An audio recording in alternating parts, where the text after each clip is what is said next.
মা মৌলিকা হচ্ছে বৌদ্ধতান্ত্রিক দেবী। বৌদ্ধ ধর্ম যখন ছিল সেই আমল থেকে মায়ের মূর্তি এখানে। এটা পুরো জঙ্গলমহল, এই জঙ্গলমহলের ভিতরে মা ছিল। তারপরে বীরভূমে কাটিগ্রামে রাজ্য পান। রাজ্য পাওয়ার পরে উনি এসে এই জঙ্গলমহলে ঢোকেন। তখন ওনাকে স্বপ্ন হয় যে আমি এখানে আছি, আমার পুজোর ব্যবস্থা করুন। তখন উনি জঙ্গল কেটে পরিষ্কার করে দেখেন যে মায়ের মূর্তি আছে, কিন্তু মন্দির ভেঙে গেছে। তখন উনি নতুন করে মন্দির তৈরি করে ওনাদের রাজগুরু বেনারসের দণ্ডেস্বামী শঙ্করাচার্য যে 10 জন শিষ্য তার মধ্যে একজন, তা ওনাকে বলেন যে একে কী মন্ত্রে পুজো করব। তখন উনি বলেন যে একে আপনি তোমাদের কুলদেবী হচ্ছে সিংহবাহিনী, এবং কুলদেবীর ধ্যানে ওই সিংহবাহিনীর ধ্যানেই এর পুজো হবে।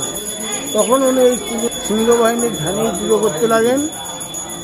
তারপরে আস্তে আস্তে আস্তে থাকতে থাকতে উনি এখান থেকে তারাপীঠ যান পুজো দিতে।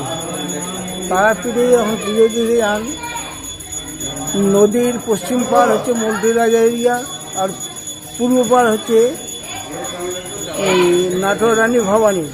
তা উনি পুজোয় বসে যান। পুজো দিতে দিতেই তখন ওনাকে ওইখানকার অবধূত যারা আছেন তারা বলেন যে রানীমা আসছেন, রানীমা আগে পুজো হবে, তারপরে কেউ পুজো দিতে হবে, আপনি এখন ওখান থেকে বেরিয়ে যান। তা তখন উনি বলেন আমার অর্ধ পুজো হয়ে গেছে, অর্ধসমাপ্ত পুজো সেরে কী করে যায়। তা উনি মানলেন না, ওনাকে বার করে দিলেন। তা উনি কাঁদতে কাঁদতে মন্দির থেকে বেরিয়ে আসে যে মা তোর পুজো দেবো, কিন্তু এখানে নয়, আমার এরিয়া থেকে আমি পুজো দেবো, নেবার হয়তো নিস, নাহলে এই প্রথম আর এই শেষ। উনি নদীর এপারে আসেন, পশ্চিম পাড়ে একটা বেদি তৈরি করেন মন্দিরের সামনে, ওখানে ঘটস্থাপন করে পুজো আরম্ভ করেন। আর এদিকে রানী ভবানীর পুজো চলে মন্দিরের ভিতরে। তখন মা কিন্তু মা তারা উত্তর মুখ থেকে পশ্চিম মুখ হয়ে যান অটোমেটিক। যখনই পশ্চিমমুখ হয়ে যান তখন রানী ভবানী চলে আসেন মন্ত্রী রাজা কাছে যে আপনার মা, আপনি আগে পুজো দেন, তারপর আমি দেব। তা তিনি বললেন যে না, আমি যেখানে একবার অপমান হয়ে বেরিয়ে এসেছি সেখানে কিন্তু আর আমি ঢুকবো না। তখন বললো যে আমার এইখানে প্রতি বছর পুজো ভোগ বলিদান হবে। তখন থেকে আপনার এখনও চলে যাচ্ছে ওই পুজো ভোগ বলিদান। আর উনি সত্য দিয়েছিলেন যে সববারে আগে একটা দিনের জন্য মাকে বারুমখানায় বার করে দেওয়া হবে এবং পশ্চিম মুখে বসিয়ে দেওয়া হবে, নদীর ওপারে মল্টির পুজো হবে, তারপরে তারাপীঠের মায়ের পুজো হবে। তো সেই থেকে এখনও চলে আসছে। আমাদের এখান থেকে পুজো চলে যায় রাত্রে, নদীর এপারে 3টে সাড়ে 3টের সময় পুজো হয়, তারপর ওখানে বামদেব প্রথম অবস্থায় আসেন, এসে চাকরি সূত্রে আসেন।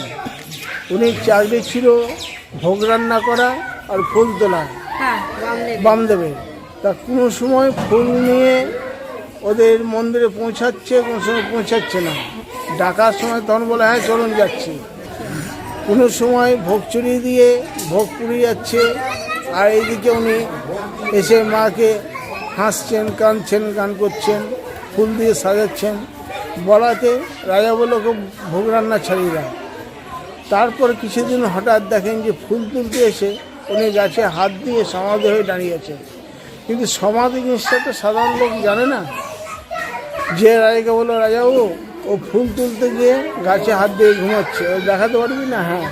তা উনি যখন চলে গেলেন দেখেন যে বামদেবের পা থেকে মাথা পর্যন্ত দেখেই উনি চিন্তা করলেন যে আমি কাকে কাজ করাচ্ছি। গিয়ে গায়ে টাচ করতেই উনি জেগে যান।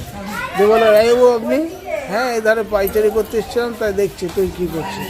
আমি ফুল তুলছি। বলে ঠিক।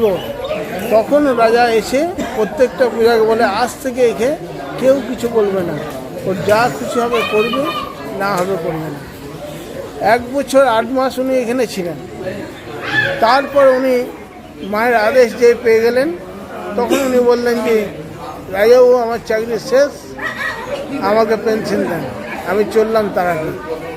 তা তখন ওই দূরসম্পর্কের যে মামা তার বাড়িতে থাকতেন। তা মামি ওর ছেলেদের বলল যে বামদাদা চলে যাচ্ছে, কিছু চেয়ে নে। তখন উনি বললেন যে বামদাদা কিছু দাও। তা ওনার তো একটাই কথা, দূর শালা তোদের কী দেবো। ওই ওনার হাতে যে ত্রিশূল আর শঙ্খ ছিল সেটাই দেয় ওদেরকে, বলো এটাকে কালী মন্দিরে পুজো করবি, এতে থেকেই তোরা সব পাবি। ওই ত্রিশূলটা এতদিন ধরে ওই জলে ভিজেছে, রোদে পুড়েছে, কিন্তু এখনো অবধি সেই জাকার ত্রিশূল তাই হয়ে আছে। কিছুদিন আগে ওটাকে মন্দির তৈরি করে বামদেবের মূর্তি প্রতিষ্ঠা করে ওটাকে প্রতিষ্ঠা করা হলো। তা এখনও দেখা যাচ্ছে যেমনকার ত্রিশূল সেরকমই আছে, কিন্তু কোনো ক্ষয় নেই। এবং এখানে আগে 108 শিব মন্দির ছিল, এখন ভেঙে চুরে যাওয়ার পরেও 72টা পুরনো মন্দির আছে, টেরাকোটার কাজ করা। হ্যাঁ, এবং এখন 10টা নতুন মন্দির হচ্ছে, 82টা মোট মন্দির।